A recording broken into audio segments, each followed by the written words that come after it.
Bonjour, je suis Renos Vakis, économiste principal à la Banque mondiale et votre hôte pour accélérer le développement. Des idées pour un impact.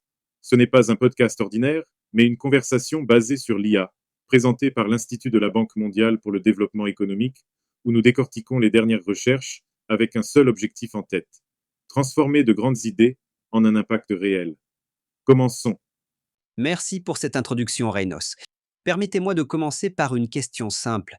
À quoi ressemblerait votre carrière si la loi limitait discrètement les endroits où vous pouvez travailler, votre façon de se déplacer ou même votre accès au crédit?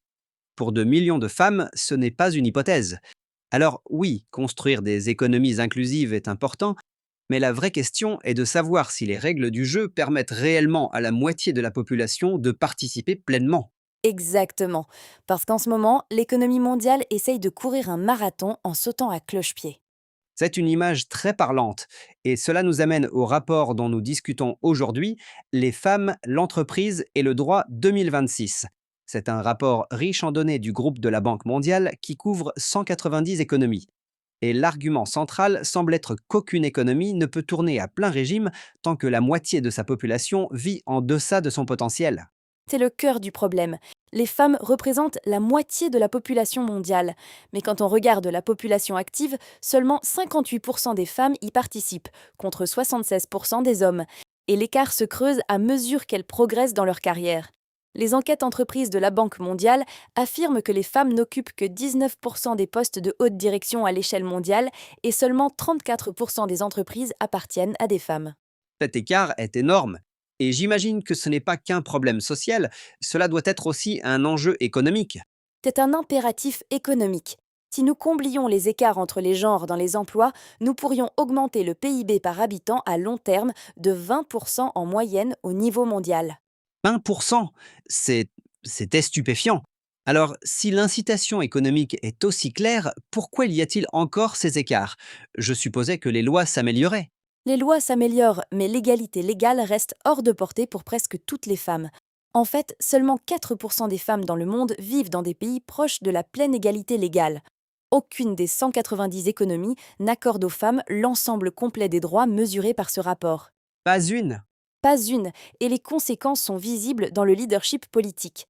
Selon les statistiques de ONU Femmes, les femmes ne représentent que 27% des parlementaires mondiaux et à peine 23% des ministres d'État.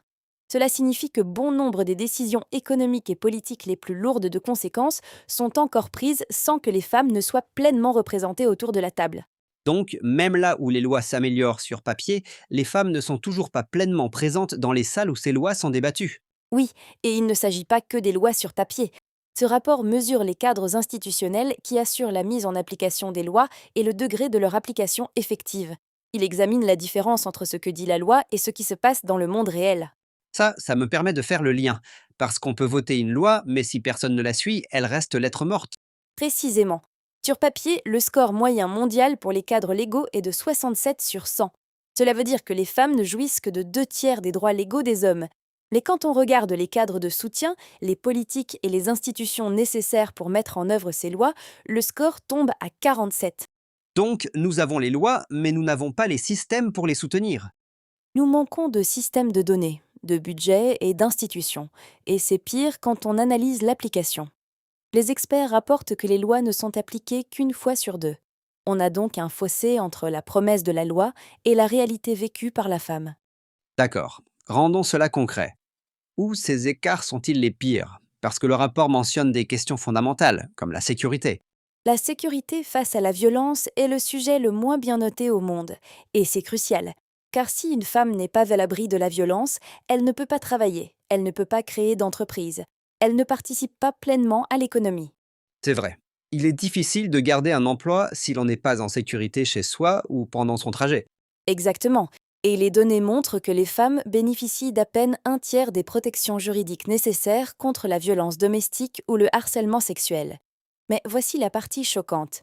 Même là où les lois existent, l'application est inefficace environ 80% du temps.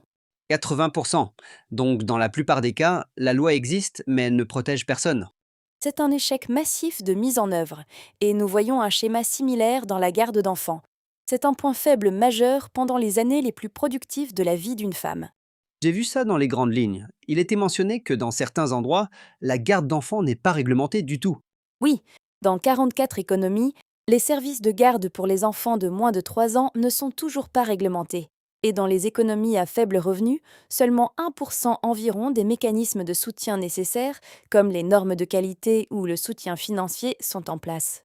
1%. Donc si vous êtes une mère dans une économie à faible revenu, vous êtes pratiquement livré à vous-même. Soit vous restez chez vous, soit vous laissez votre enfant dans une situation qui pourrait ne pas être sûre ou éducative. Mais sous un autre angle, ce n'est pas seulement une question de garde d'enfants, n'est-ce pas? C'est aussi une question d'emploi. C'est un très bon point. Sans services de garde d'enfants accessibles et abordables, les mères quittent le marché du travail ou se voient contraintes d'accepter des emplois moins bien rémunérés ou informels. Et pour les femmes qui parviennent à travailler ou qui essayent de lancer leur propre entreprise, j'imagine qu'elles rencontrent des obstacles là aussi. Absolument. L'entrepreneuriat est un autre domaine avec des murs invisibles.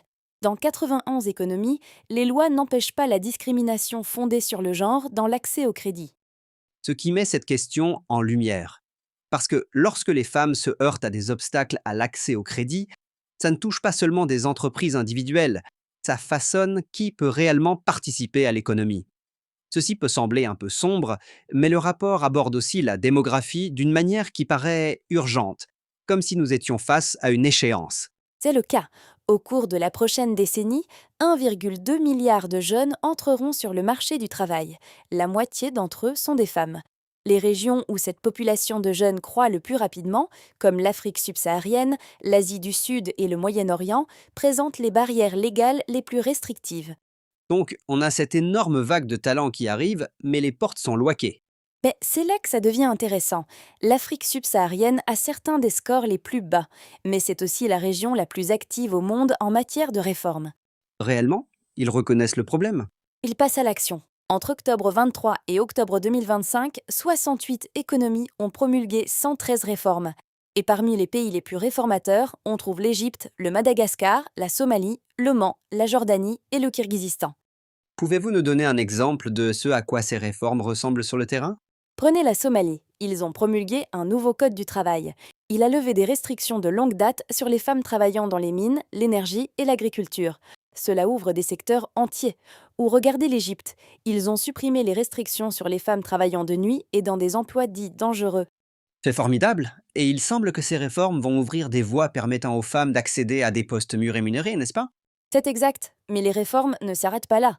L'Égypte, le Madagascar et la Somalie ont mis en place un congé de paternité rémunéré pour la première fois. C'est une excellente nouvelle. Après tout, l'égalité ne concerne que des femmes, n'est-ce pas? Vous avez raison, si les hommes peuvent prendre du congé, cela cesse d'être une question de femmes et devient une question familiale. Exactement. Les réformes reconnaissent de plus en plus l'importance du rôle des hommes dans les soins et l'accompagnement, et c'est un changement culturel majeur. Vous avez raison, si les hommes peuvent prendre du congé, cela cesse d'être une question de femmes et devient une question familiale. En effet, c'est un début. Mais globalement, seulement 38 économies encouragent réellement les pères à prendre du congé de paternité. Nous avons encore un long chemin à parcourir pour normaliser le partage des soins. Donc, si l'on regarde la situation globale, les femmes, l'entreprise et le droit 2026 agit comme un miroir. Il nous présente les disparités, mais c'est aussi une feuille de route. C'est une feuille de route pour l'action. Le message aux décideurs politiques est clair.